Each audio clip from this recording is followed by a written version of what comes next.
Welcome to Mr. Disturbing. Tonight, we're plunging into the dark heart of the Appalachians with some truly unsettling true horror stories. That'll keep you up all night. If you're brave enough, smash that like button and subscribe so you don't miss the next descent into fear. My name is Sarah Delaney. I'm 34 years old. I live in a small town called Clayton, nestled at the edge of the Georgia-North Carolina border. I'm a botanist by training, but for the last few years, I've worked as an independent field researcher for a group that studies rare plant species native to the Appalachian region. It's mostly solitary work, hiking into hard-to-reach valleys, documenting mosses, ferns, old-growth trees, recording growth patterns, taking samples. Most of the time, it's peaceful, quiet, beautiful even. But last spring, I was assigned a survey site in an uninhabited corner of the Nantahala National Forest, a place marked on older maps as Cinder Ridge. I had never heard of it. None of the locals had either. No recent trail reports. No campsites, just a red circle on a photocopied topographic printout that came folded inside a manila envelope with no return label. The envelope came with a single sentence typed in the top corner. No samples after sundown. I thought it was a joke. Maybe some kind of hazing. But I'd taken weirder assignments before. I packed my gear, drove out to the edge of the ridge, and hiked in early the next morning. It took nearly 6 hours to reach the first waypoint, a narrow slope with a flat shelf of black stone halfway up. The soil was dry. Strange, considering the time of year. Everything else in the forest was lush and green, but this patch looked dead. No grass, no bird song, no bugs. I thought it might have been a lightning strike zone. Old damage, maybe fire scars. But there were no burn marks, no ash, just a wide swath of land where nothing grew. I set up my kit, started logging coordinates, took a few photos. There were trees around the perimeter, tall, ancient ones, with bark darker than any I'd seen before. Black, but not charred, almost gray-blue under the light. Their roots didn't spread like normal. They plunged straight down like spears into stone. That's when I noticed something even stranger. Every one of those trees leaned outward, away from the center of the ridge, as if something had pushed against them from below. The air was warm but wrong. It smelled like iron and wet leaves. I walked a wide circle around the stone clearing, looking for samples, and that's when I found it. Something small poking up through the dirt, almost perfectly centered. I knelt, brushed away the soil. It was a seed, large, encased in a shell so black it looked wet. I'd never seen anything like it, not in books, not in field studies. I took out a sample vial and reached for it. The second my fingers touched the shell, I felt a tremor, not underfoot, inside me, a pulsing in the bones like a low-frequency hum had passed through my skull. I dropped it immediately. My vision blurred. I sat down hard. After a minute, it passed. The forest was quiet again, but something felt off, like I was being watched from the edge of the trees. I packed up early, marked the seed's location, told myself I'd come back in the morning, collect it safely. Just a strange reaction. Nothing more. I hiked down the ridge before sunset, made camp a few miles away. But sometime in the night, I woke up, sweating, freezing, shaking. There was something outside my tent. I couldn't see it, couldn't hear it, but I knew it was there. Something breathing, not fast, not human, slow, like the sound a stone makes when it cracks in winter. I lay there, silent, until it stopped. When I unzipped the tent at dawn, there were no tracks, no broken twigs. But in the center of the clearing, exactly 10 feet from the tent door, the seed was waiting for me. It couldn't have followed me. I'd left it hours away. I hadn't told anyone where I was. No one could have moved it. No one should have wanted to. But the seed was there, lying on the moss like it had been placed carefully, not dropped, not rolled, set, I didn't touch it. I stared at it for nearly 10 minutes, afraid to blink. The surface was slick again, too smooth. It reflected the light like oil, but only when I looked straight at it. From the corner of my eye, it vanished, like it was never there at all. I used a stick to push it into the vial. Even then, my fingers tingled just holding the container. Not pain, not numbness, just a pressure, like a magnet held close to the skin. I packed it away, zipped the case tight, and started back up the ridge. I shouldn't have, but something pulled me back. I had to see what else was there. That clearing wasn't normal. I knew that now, and something inside me wanted to understand it. I climbed fast, barely paused. The forest was still silent, too silent. When I crested the rise, the trees looked taller than before, their roots thicker, the clearing wider. I checked my map. The coordinates were the same, but the black stone had spread. The soil along the edge was cracked and dry. There were patterns in it now, faint, shallow lines carved into the dirt like veins, spirals, branches, something in between. At the center, the spot where the seed had been was still bare, but something else had appeared. Faint depressions in the ground, shallow, human-shaped, as if someone had been kneeling there for a long time. I walked the perimeter. Every few steps I looked over my shoulder. I couldn't shake the feeling. That pressure again. That watching. Like the forest wasn't just surrounding me, it was folding in, studying, waiting. I pulled out the seed again. The vial felt colder now, heavier. I held it up to the light. Inside the shell, something pulsed. Just once. A twitch, a flex, like muscle beneath skin. I dropped it. It landed without a sound. Didn't roll, didn't bounce. It just stayed, right where it landed. And then the light changed, fast. The sky dimmed, the air grew warm, my ears popped. I looked up. The sun had vanished behind a wall of cloud, but not gray cloud, not storm. Something darker, something that moved. I heard it then, a whisper, not in my ears, in my chest. A voice without sound, words I didn't recognize but somehow understood. It said, "You found it. It remembers.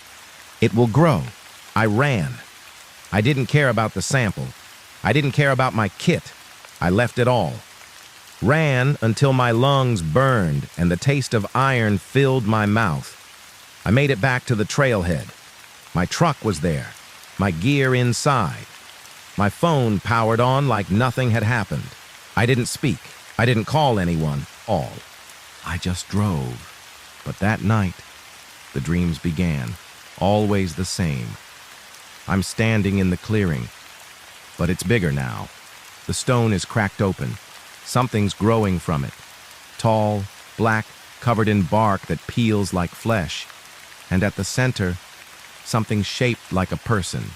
Eyes buried deep in a trunk, mouths where the knots should be. It doesn't speak, it listens. And behind it, I can always see them. The others, dozens, hundreds, all rooted in the soil, faces tilted up, smiling without lips, as if they're waiting for me to join them. I didn't go back right away. I tried to forget. I threw out the sample vial, deleted the GPS logs, burned the photos. But the ridge stayed with me. The dreams grew longer, clearer. By mid-May, I wasn't just seeing the trees. I was among them. I could feel the soil under my fingernails, smell the rot blooming under the moss, hear the whispers rising like wind through hollow branches. I woke one night with dirt on my floor. Wet dirt. Pine needles clinging to my socks. My boots still by the door, untouched. That's when I stopped sleeping. I tried staying with friends, hotels, anywhere far from forest, but the ridge kept coming back, in cracks on the ceiling, in the lines on my palms. Once I found a spiral carved into the underside of my kitchen table. I live alone. No one else has a key. The final push came a week later, in the mail. No return address, just an envelope. Inside, a photo. Faded, slightly damp, a shot of the clearing. Only it wasn't empty anymore. In the center stood a figure, female, wearing the same jacket I'd worn on that first day, kneeling, arms buried in the dirt, face tilted up, eyes closed, smiling. I left the next morning, packed light. No camera, no samples, no GPS. I told no one where I was going. The trail was harder this time, trees thicker, sky dimmer. The deeper I went, the more I felt it. Like the forest wasn't letting me in, but leading me. The air was hot, wet, humming. I stepped onto the ridge just after sundown. No flashlight, no compass, and I wasn't alone. The clearing was full now. Dozens of them. Figures rooted to the soil, arms outstretched, fingers grown into the dirt like veins. No faces, just bark. Bark shaped into memory. They didn't move, didn't speak, but they knew I was there. And at the center, the tree. It had grown from the black stone, twisted and tall, its trunk pulsing slowly, like it was still breathing. At its base, something shifted. The seed, larger now, split open, the inside slick, raw. It smelled like iron and lightning. And behind it, a space, not a hole, a mouth, waiting. I didn't run. I couldn't. My legs moved on their own, each step slower than the last. The soil pulled at my feet like water. My hands tingled. I looked down. My skin had begun to gray, flake, harden. And when I touched the edge of the stone, I understood. It wasn't a plant. It wasn't a tree. It was remembrance. A memory so old it had rooted into the world itself, and I had become part of it. One more echo among the many. I don't know how I left. I don't remember walking back, but I woke up in my apartment 3 days later. Thin lines across my palms, dirt in my ears. No one came looking. No one had even noticed I was gone. I moved 2 states away after that. New job, new name, new life. But the ridge still finds me, in dreams, in tree bark, in reflections that last too long. I haven't told anyone until now, because I think it's starting again. Last night, I found something outside my door, wrapped in roots, still warm, the seed, and underneath it, a piece of black stone. The whisper came again as I touched it. You were never meant to leave. My name is James Weller. I'm 41 years old. I work as a cartographer for a nonprofit that catalogs forgotten cemeteries and burial grounds across the southeastern United States. Most of the time I'm in libraries, courthouses, digging through microfilm and tax maps from the 1800s, but a few times a year I head into the field to verify locations, especially ones that were never formally recorded. Last September, I was sent to verify a gravesite believed to exist near a collapsed church in the northern Appalachians. It was marked on a hand-drawn map dated 1872, labeled only as St. Yarrow's Hollow. There was no county reference, no coordinates, just a series of hand-sketched notations and a set of old logging roads that no longer existed. The graveyard wasn't supposed to be big, maybe a dozen stones, but what made it unusual was the note scribbled beneath the map. Where the bells still toll but none are hung.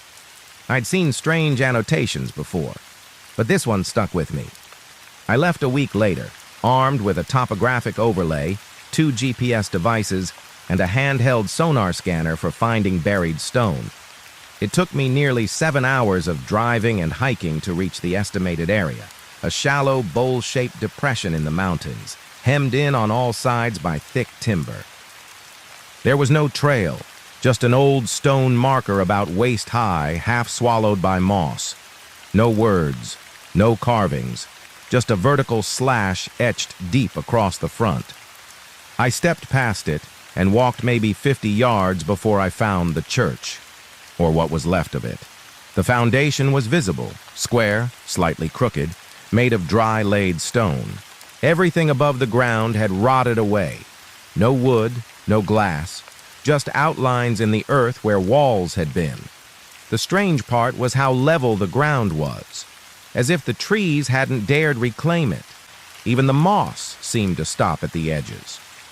That's when I heard it, a sound I still can't explain, distant, hollow, like a bell, faint but real.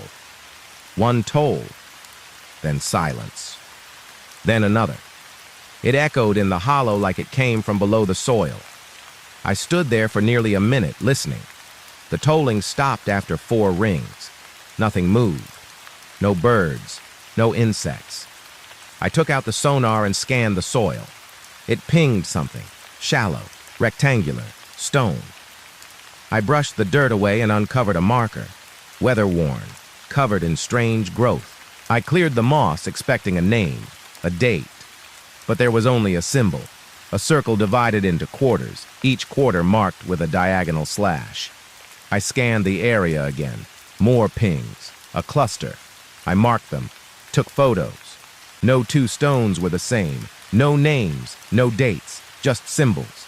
Some shallow, some carved so deep the stone had split, all facing the same direction, slightly northeast, toward a dark part of the woods where the ground dipped sharply. I stood and felt something shift. Not the earth, not the wind, just something, like the moment when someone walks into the room behind you. I turned around and saw something strange at the edge of the clearing, a figure, small, standing still, too thin to be an adult, too quiet to be a child. I blinked. It was gone. But the next second, the bell tolled again.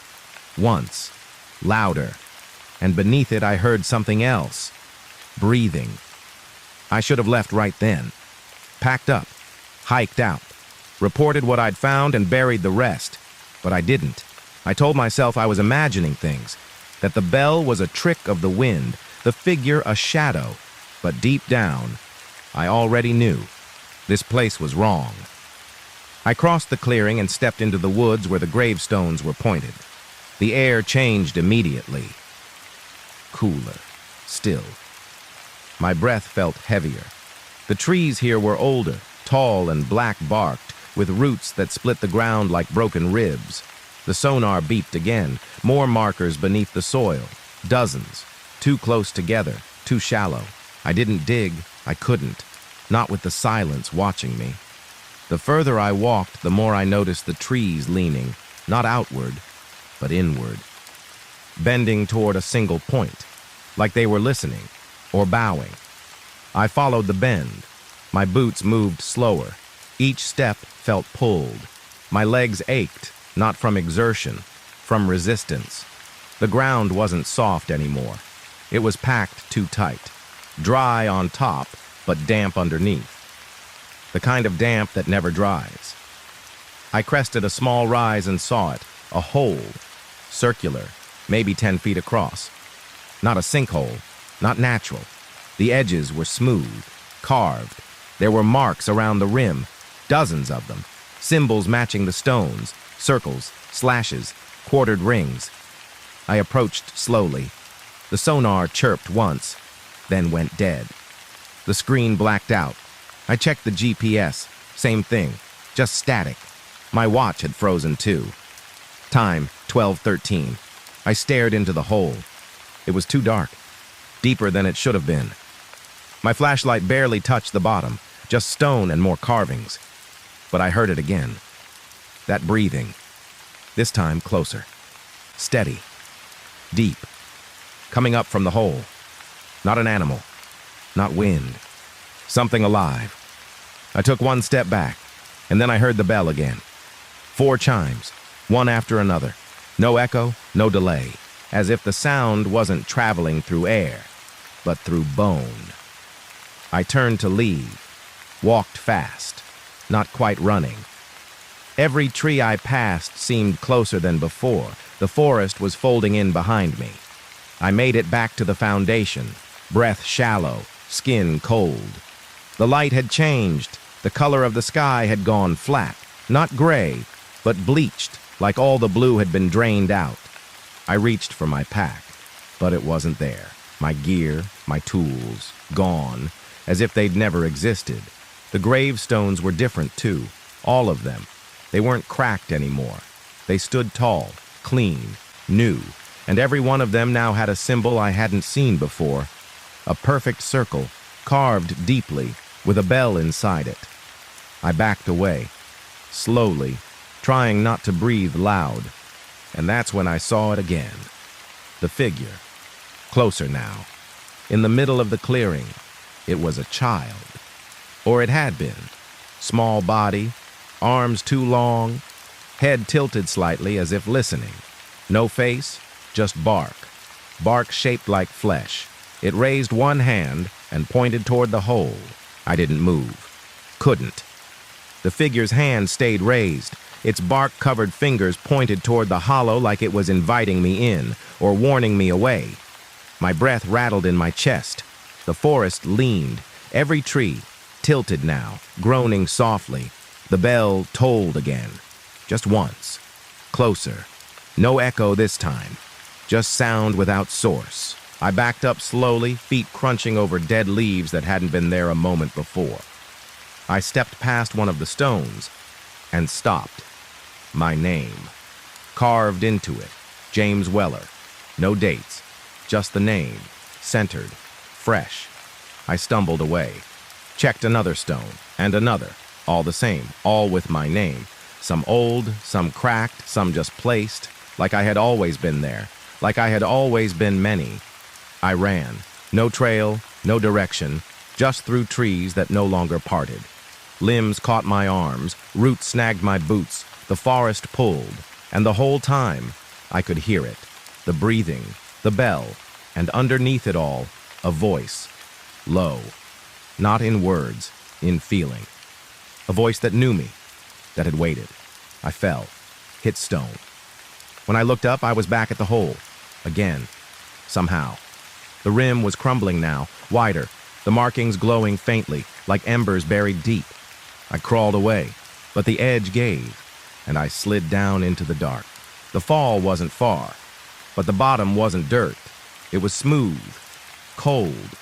I stood slowly, shined my light. All around me, walls carved with the same marks, circles, bells, slashes. But now I could see what was beneath them. Faces, stretched, pressed into the stone. Hundreds, maybe thousands, all screaming, all mine.